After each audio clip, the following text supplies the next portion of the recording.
राधे राधे भक्तों, आज हम बात करेंगे आने वाली एकादशी पाप मोचनी एकादशी के बारे में।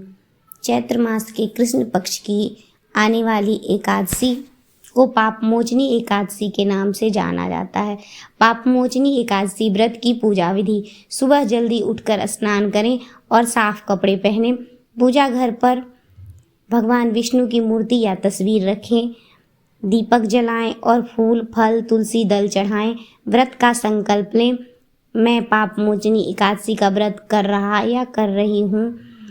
और भगवत गीता या विष्णु मंत्र का जाप करें। ओम नमो भगवते वासुदेव का जाप करें।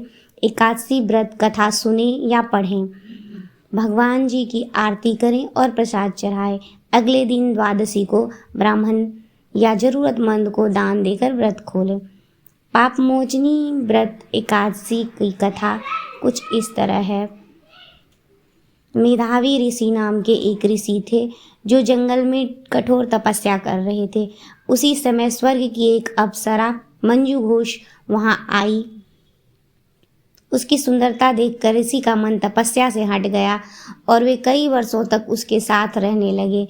जब ऋषि को अपनी गलती का एहसास हुआ तब वो बहुत क्रोधित हुए और उन्हें पश्चाताप हुआ कि मेरी तपस्या कितने सालों तक भंग हुई, और उन्होंने क्रोध में आके अप्सरा को श्राप दे दिया पिशाचनी होने का। लेकिन जब वो बहुत ही गिड़गिड़ाने लगी फिर उन्होंने उसको पापमोचनी व्रत करने का आज्ञा दिया।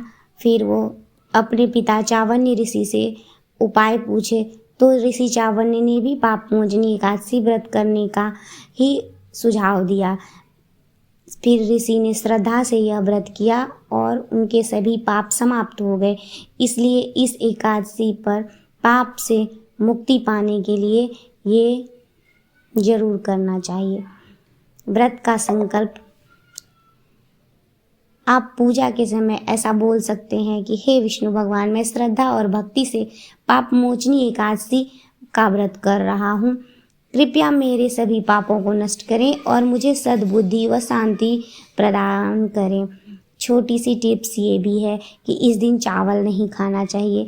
फलाहार या सिर्फ जल पानी भी ले सकते हैं। तुलसी चढ़ाना बहुत ही शुभ माना जाता है। राधे राधे। आप सभी भक्तों को